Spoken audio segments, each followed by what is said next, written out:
Bill Maher changed the way he thought about Trump. When you see him in person, you realize that the stuff that they're saying is bullcrap. That dude is just a regular man that's trying to do what's right for the country. He's actually an old man. He's a grandpa. I'm just taking as a positive that this person exists, because everything I've ever not liked about him was, I swear to God, absent, at least on this night with this guy.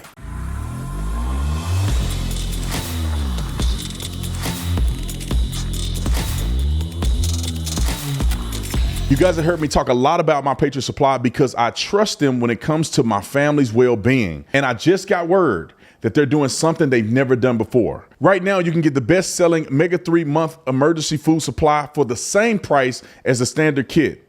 That's more than $360 of real beef, real chicken, plus farm fresh fruits and vegetables included at no extra charge. Even better, this kit now gives you 2,500 calories a day, more than any other emergency food supply I've ever seen. And let's be honest, when things go sideways, you're gonna need more than just survival. You're gonna need strength, you're gonna need energy, and you're gonna need real food. This kit will be there when you need it the most. It stays fresh for up to 25 years, and it ships fast and discreetly. If you've been waiting for the right time to do it, right now is the perfect time. Go to preparewithtatum.com and claim your mega kit while the offer still lasts. That's preparewithtatum.com. I want to talk about Bill Maher real quick. I'm running out of time. Bill Maher finally went to the White House to see Donald Trump. This is an old story, but I just had to give my commentary because I was out of town when it all unfolded. But when people meet Trump, when they see Trump and they're in his presence, they change the way they think of Trump. I bet my dad changed the way he thought of Trump. I changed the way I thought of Trump when I saw him in 2016, 2015 at the rally in Tucson. Bill Maher changed the way he thought about Trump. When you see him in person, you realize that the stuff that they're saying is bullcrap. That dude is just a regular man that's trying to do what's right for the country. He's actually an old man. He's a grandpa. Donald Trump is somebody's grandpa. He acts like a grandpa. He's laid back and chill and loving and kind and generous like a grandpa. He may do business like a dog, but the way he carries himself is like a chill dude. I've met him a couple times, so I'm not making this up because somebody told me. I seen him in person. I just met him 2 days. I just talked to him 2 days ago, 3 days ago, whatever, on Saturday. Now, let Bill Maher tell his story. Roll the clip. As you know, 12 days ago, I had dinner with President Trump, a dinner that was set up by my friend Kid Rock, because we share a belief that there's got to be something better than hurling insults from 3,000 miles away. And let me first say that to all the people who treated this like it was some kind of summit meeting, you're ridiculous. Like I was going to sign a treaty or something. I have no power. I'm a comedian, and he's the most powerful leader in the world. I'm not the leader of anything, except maybe a contingent of centrist-minded people who think there's got to be a better way of running this country than hating each other every minute. So, thank you. So, just for starters, he laughs. I'd never seen him laugh in public, but he does, including at himself. And it's not fake. Believe me, as a comedian of 40 years, I know a fake laugh when I hear it. And I thank you for them. No.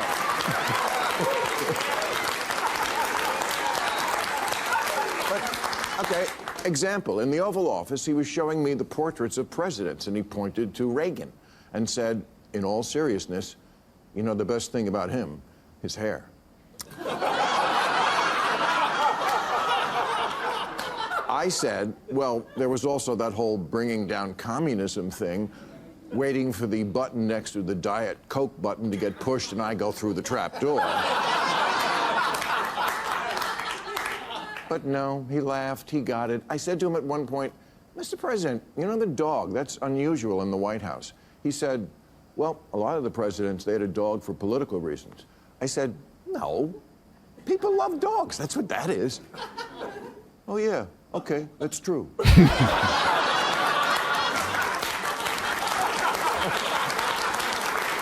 I'm telling you what happened. At one point, we were walking through his amazing tour of the whole house. And I don't remember exactly what we were talking about, but it must have been something with the 2020 election, because I know he used the word lost. And I distinctly remember saying, wow, I never thought I'd hear you say that. He didn't get mad. He's much more self-aware. than he lets on in public. Look, No. I get it. Hold on. Bill, I respect what you're saying. Don't say he's much more than he lets on in public. No, they lie and they cut stuff and they paint him like he's not like that in public.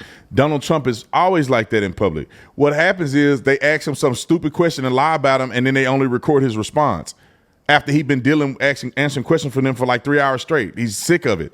And they take that and they say, look, this is who Donald Trump is. When E. Jean Carroll and them I think they completely lied on him, say he's guilty of all this stuff and his bull crap, and day after day after day after day of dealing with bull crap, when he know he ain't done nothing wrong but run for president, he gets frustrated and they say that, oh, that's him. That's not him. That's you guys poking the bear, and then when he responds, you act like he's an evil dictator. Roll the clip. It doesn't matter who he is at a private dinner with a comedian. It matters who he is on the world stage. I'm just taking as a positive that this person exists, because everything I've ever not liked about him was, I swear to God, absent, at least on this night with this guy. Bob, Kid Rock, told me the night before, he said, if you want to get a word in edgewise, you're going to have to cut him off. He'll just go on. Not at all. I've had so many conversations with prominent people who are much less connected, people who don't look you in the eye, people who don't really listen because they just want to get to their next thing, people whose response to things you say just doesn't track, like, what? None of that with him. And he mostly steered the conversation to, what do you think about this? I know, your mind is blown, so's mine.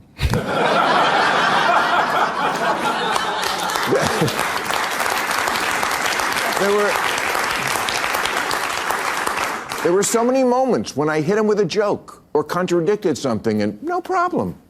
At dinner, he was asking me about the nuclear situation in Iran in a very genuine, hey, I think you're a smart guy, I want your opinion sort of way.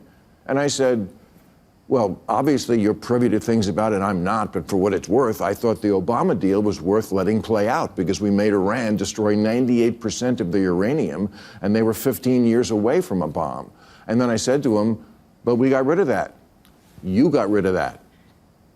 He didn't get mad or call me a left-wing lunatic. He took it in.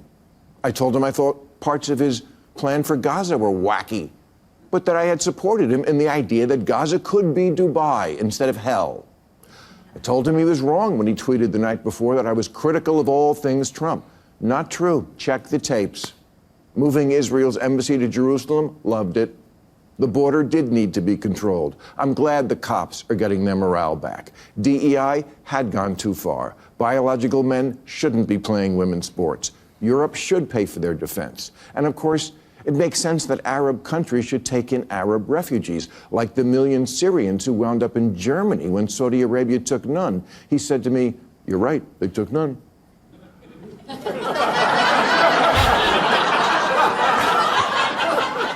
I said, well, you should remind your boyfriend in Saudi Arabia that the next time you see him.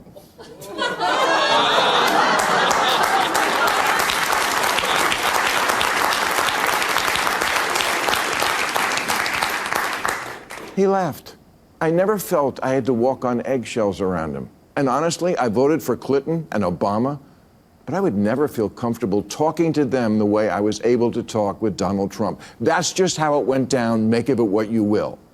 Me, I feel it's emblematic of why the Democrats are so unpopular these days. He was even okay when I checked him on the orangutan lawsuit.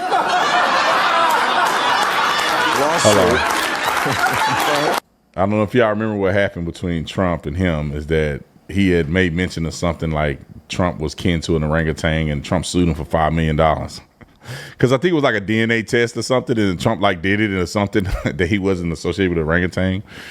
And Trump sued him for $5 million. That's so petty, but he did it. But then, of course, it was dropped or whatever. It never went anywhere. I wrote a clip. He was.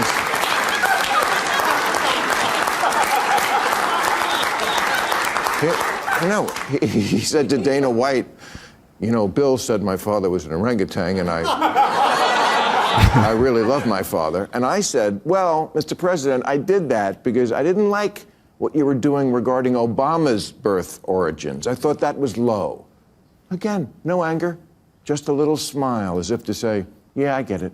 Oh, Now Bill Maher is on the Trump train. I mean, I'm not saying he's on the train, but at least he headed in the right direction. Because to be honest, Trump isn't the bad boogeyman like they make him out to be. He's a genuine guy. I mean, I don't know him personally. I don't go golfing with him or know him like that. But every time I see him, he seems to be reasonable. Every time I've seen him in the flesh, meaning that he's at events or, physically talking to him, I mean, he's not a weirdo, man. Like, some of these politicians are weirdos, bro. You talk to them and they like actors, right? You talk to them and they're like, hey, how are you doing? It's great to meet you. This is great. Great to see you. Great opportunities, isn't it? It's beautiful here.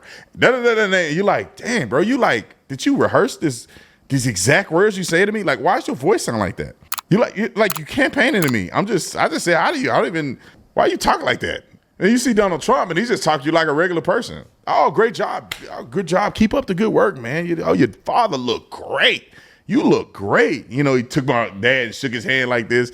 I mean, you could tell it's genuine, though. Shaquille O'Neal was genuine when I met him. Trump, genuine. Dana White, genuine. Joe Rogan, genuine. And I didn't get a chance to meet him. I just shook his hand at one of the events and said what's up to him. I met Patrick B. David, genuine. Gary Brecker, genuine. He seems very genuine. I didn't meet Portnoy at the event because I just didn't say nothing to him. I didn't get to meet Elon, even though Elon was next to Trump. I didn't want to bother Elon. He's probably awkward publicly anyway. But who else did I meet that was like a celebrity? Chris Rock. I mean, what's his name? No, Rock. No. Kid Rock. I don't know why I can't think of his name. Kid Rock. I met him. He was cool. I met a whole bunch of other people, man. I've over the years, I've met a lot of people, and some people cool. Some people ain't what you think they are, man. Tulsi Gabbard seemed very nice. She was with her husband. She was very nice. I think she knew who I was. Marco Rubio was super cool, man. He dapped me up like this. I was like, oh, Marco Rubio got a little swag. I see you, Marco. Marco Rubio was cool. I've met what's his name before? Ted Cruz before. In person, I like Ted Cruz more than I like him on TV. Like, in person, he's a chill dude. These are dudes that you'll go have a beer with and just talk about all kind of stuff. Ted Cruz seemed a little more polished, like a politician more than the other guys, but he was a very cool guy.